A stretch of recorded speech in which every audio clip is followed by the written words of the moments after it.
കാഴ്ചപ്പാടുകൾക്ക് നമ്മുടെ ജീവിതത്തിൽ വളരെയധികം പ്രാധാന്യമുണ്ട്. നാം എങ്ങനെയാണ് കാര്യങ്ങളെ കാണുന്നത് എന്നതിനനുസരിച്ചാണ് അത് നമ്മുടെ മനസ്സിനകത്തുണ്ടാക്കുന്ന ഇമ്പാക്റ്റുകൾ. അപ്പോസ്തലന്മാരുടെ ജീവിതം പരിശോധിച്ചാൽ 2 കൊരിന്ത്യർക്ക് എഴുതിയ ലേഖനം 4-ാം അധ്യായം 17-18 വാക്യങ്ങളിൽ നൊടി നേരത്തേക്കുള്ള ഞങ്ങളുടെ ലഘുവായ കഷ്ടം അത്യന്തം അനവധിയായി തേജസ്സിന്റെ നിത്യഘനം ഞങ്ങൾക്ക് കിട്ടുവാൻ ഹേതുവാകുന്നു. കാണുന്നതിനെ അല്ല, കാണാത്തതിനെ അത്രേ ഞങ്ങൾ നോക്കിക്കൊണ്ടിരിക്കുന്നു. കാണുന്നത് താൽക്കാലികം, കാണാത്തതോ നിത്യം. നൊടി നേരത്തേക്കുള്ള ലഘുവായ കഷ്ടം എന്ന് ഒറ്റ വരി കൊണ്ട് അവസാനിപ്പിച്ചത് അവർ സഹിച്ചുകൂട്ടിയ ഒരു ജീവിതത്തിന്റെ കഷ്ടപ്പാടുകളെയാണ്. ഞങ്ങൾ സകല വിധത്തിലും കഷ്ടം സഹിക്കുന്നവരെങ്കിലും ഇടുങ്ങിയിരിക്കുന്നില്ലെന്നും, ബുദ്ധിമുട്ടുന്നവരെങ്കിലും നിരാശപ്പെടുന്നില്ല, ഉപദ്രവം അനുഭവിക്കുന്നവരെങ്കിലും ഉപേക്ഷിക്കപ്പെടുന്നില്ല, വീണ് കിടക്കുന്നവരെങ്കിലും നശിച്ചു പോകുന്നില്ല എന്ന് തുടങ്ങി കർത്താവിന് വേണ്ടി സഹിച്ച കഷ്ടതകളുടെ ഒരു നീണ്ട നിര ഒറ്റ വാക്കിൽ എഴുതി തീർക്കുന്നു. നൊടി നേരത്തേക്കുള്ള ഞങ്ങളുടെ ലഘുവായ കഷ്ടം. ഇങ്ങനെയൊക്കെ കാര്യങ്ങളെ കാണാൻ ഒരു കാരണമുണ്ട്. അത് മറ്റൊന്നുമല്ല, അത്യന്തം അനവധിയായി തേജസ്സിന്റെ നിത്യഘനം ഞങ്ങൾക്ക് കിട്ടുവാൻ കാരണമാകുന്നു. അവർ ഇന്ന് അനുഭവിക്കുന്ന സകല കഷ്ടതകളെയും, ഇന്ന് അനുഭവിക്കുന്ന സകല നിന്ദകളെയും ആ തേജസ്സിന്റെ ത്രാസിൽ വെച്ച് തൂക്കി നോക്കുമ്പോൾ അതൊന്നും ഇല്ലാതാകുന്നു, വളരെ ലഘുവാകുന്നു.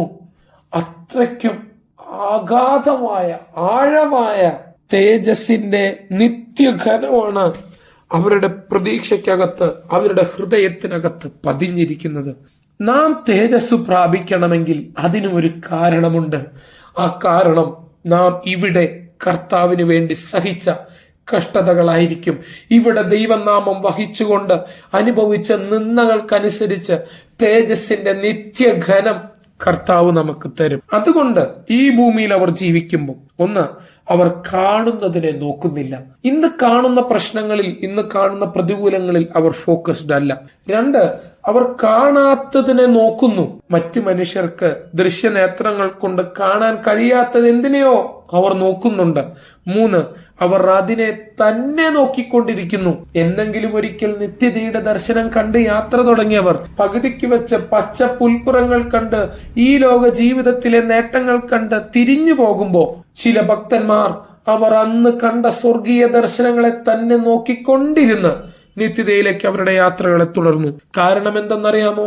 അവരുടെ അകത്ത് ജ്വലിച്ച ഒരു സത്യമുണ്ട്.